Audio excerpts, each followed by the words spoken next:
Bismillahirrahmanirrahim. Assalamualaikum warahmatullahi wabarakatuh. Kisah Nabi Soleh alaihissalam. Nabi Soleh alaihissalam diutus oleh Allah SWT untuk berdakwah dan menyerukan kebenaran kepada kaum Samud. Nabi Soleh sendiri masih ada hubungan saudara dengan Samud, sama-sama keturunan Sam bin Nuh. Kaum Samud menghuni daerah Hadramaut, yaitu daratan antara Yaman dan Sam, Syria. Kaum Samud ini mempunyai ilmu pengetahuan, keterampilan, dan kecakapan dalam bercocok tanam dan beternak. Dengan keahlian itu, mereka hidup makmur di Hadramaut. Semua itu adalah karena Allah SWT yang diberikan kepada mereka. Tidak hanya itu, mereka pun diberi kekuatan fisik yang tangguh.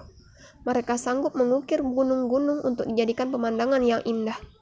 Mereka membangun gedung-gedung yang tinggi.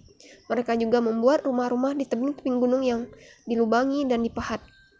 Namun, kaum Samud tidak mengenal Tuhan. Berhala yang mereka buat sendirilah yang mereka jadikan Tuhan. Hukum yang berlaku pun hukum rimba, hukum yang bertentangan dengan kemanusiaan. Gaya hidup mereka menyimpang, jauh dari kebenaran dan kemanusiaan. Orang-orang kaya hidup berfoya-foya, mabuk-mabukan. Perampokan terjadi sana-sini. Penganiayaan dan perbuatan zalim dapat dijumpai setiap hari. Orang yang lemah menjadi budak dan diperlakukan tidak manusiawi. Kemudian Allah mengutus Nabi Soleh alaihissalam kepada kaum Samud.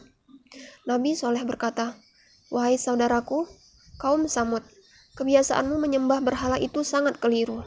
Sesungguhnya Tuhan yang wajib kamu sembah adalah Allah SWT." Kemudian kaumnya menjawab, "Hai Soleh, siapakah Allah itu?" Tanya salah seorang dari mereka. "Dia adalah Tuhan sekalian manusia, sekalian makhluk. Dialah yang berkuasa atas segala-galanya. Dialah tempat meminta ampunan, tempat memohon pertolongan dari kesulitan," kata Nabi Soleh alaihi wasallam menjelaskan. "Coba tunjukkan di mana Tuhanmu itu. Bagaimana wujudnya? Apakah sama dengan Tuhan-Tuhan kami?" "Masya Allah," jawab Nabi Soleh alaihi wasallam. "Kalian sungguh keterlaluan. Kalian tidak akan mampu melihat wujud asli Allah SWT." Kaum Samud tidak menghiraukan perkataan Nabi Soleh alaihissalam. Dialog ini diterangkan dalam Al-Quran surah Hud ayat 61 dan 62. Mereka bahkan menganggap Nabi Soleh itu gila, terkena sihir atau kerasukan setan, sehingga omongannya ngawur.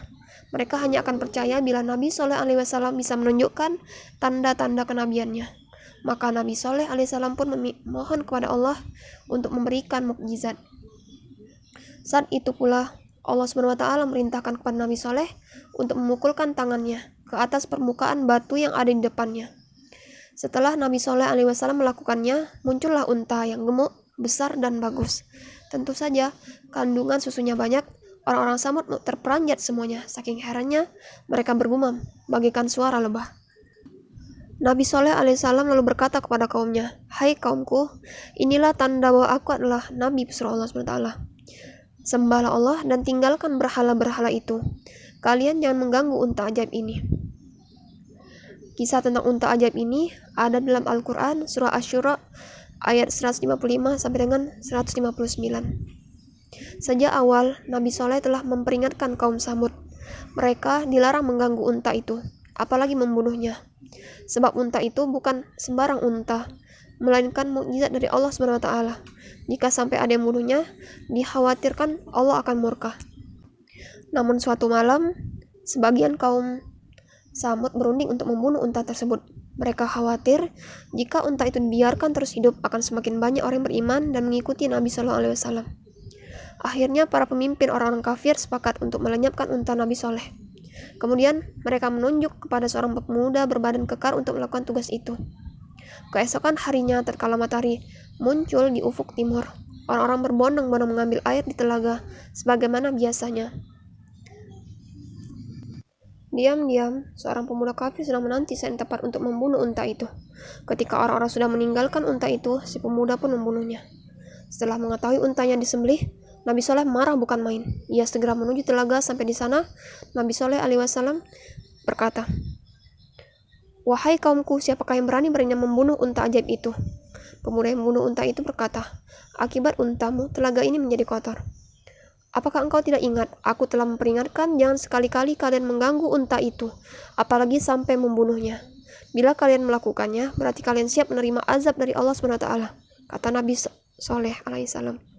Mana mungkin Tuhan bisa mengirim azab? Buktikan, kami ingin tahu dan merasakan. Tantang mereka.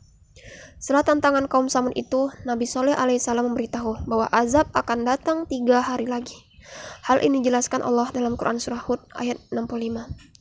Yang artinya, mereka membunuh unta itu, maka berkatalah Nabi Soleh, bersukarialah kamu sekalian di rumah selama 3 hari. Itu adalah janji yang tidak dapat didustakan. Pada hari pertama, setelah pembunuhan unta, mereka terasa biasa-biasa saja. Hari kedua pun sama. Akhirnya pada hari ketiga, janji Allah datang. Langit menjadi gelap, orang-orang mulai panik. Sementara Nabi Soleh dan pengikutnya, orang-orang beriman, sudah pergi menyelamatkan diri. Petir pun menyambar. Orang-orang kafir, Al-Quran mengatakan, yang artinya, maka mereka berlaku angkuh terhadap perintah Tuhannya. Lalu mereka disambar petir sedang mereka melihatnya. Quran Surah Az-Zariyat ayat 44. Mereka juga diguncang gempa. Mereka pun mati dalam rumah mereka. Allah berfirman, yang artinya, karena itu mereka ditimpa gempa. Karena itu jadilah mereka mayat-mayat yang bergelimpangan di tempat tinggal mereka. Quran Surah Al-A'raf ayat 78.